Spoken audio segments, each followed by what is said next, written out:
Well, a warm welcome to this video. It's Sunday the 19th of March. Now, you probably watched that video we used a few days ago from Andrew Bridgen, Member of Parliament, who gave a speech in Parliament in the UK questioning, shall we say, the official government narrative on COVID vaccination. And of course, it was given to an empty house. But I'm going to show you something now which is bemusing at best and really quite sinister at worst. Let's just have a look at the clip now that was played, or they managed to get from the parliamentary cameras. It's not very good resolution, but try and watch it. Just stick with this. Really quite interesting. So, Mr. Deputy Speaker introduces Mr. Bridgen.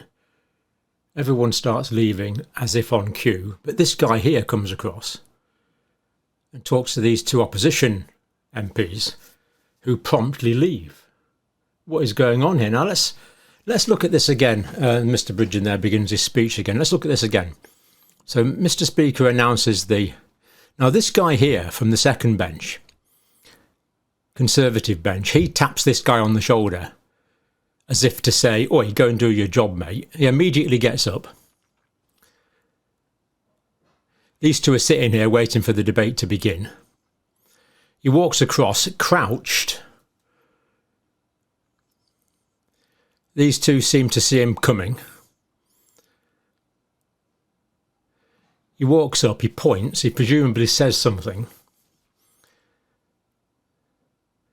And then they promptly leave.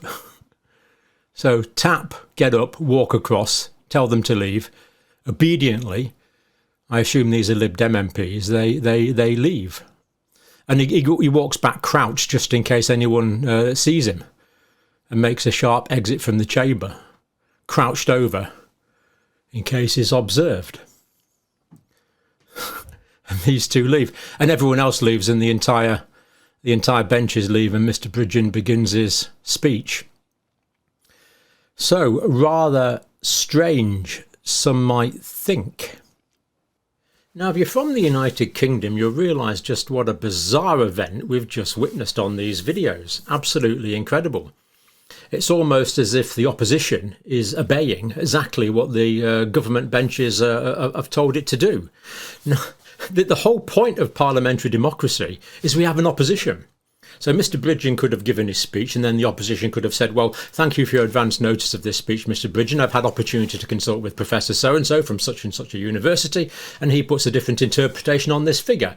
Let's discuss this. Let's debate this." That's the whole point of Parliament.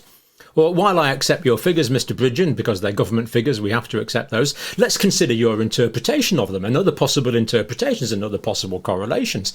That's what government opposition is supposed to do. Complete, utter failure to do that.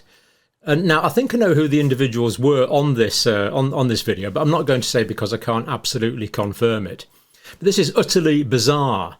Does it mean all this Punch and Judy politics that we have across the dispatch box is just a complete sham? Because we've got here the Conservative front bench saying to the opposition, apparently, "Oh, off you go," and them saying, "Oh, yes, sir, certainly, sir."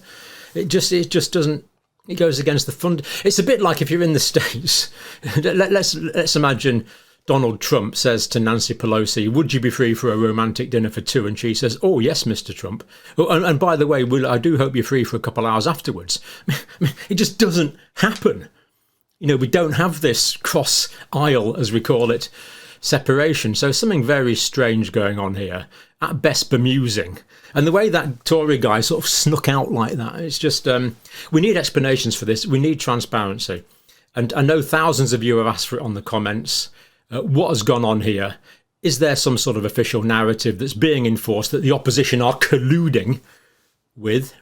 Well, that video could intimate that. Who knows? Some might think it intimates that. It looks like it could intimate that. Of course, we hope it's not the case, and we look forward to clarification and transparency. So let's hope we get some transparency on this issue soon, because barriers to transparency are indeed unwelcome. So here we see the house for Mr. Bridgen's speech. This is Andrew Bridgen here. This is Sir Christopher Chope, long-term seeker after truth. This guy, I think he's the sergeant at arms. He has to be there in case there's any fights or something, or to protect the chamber.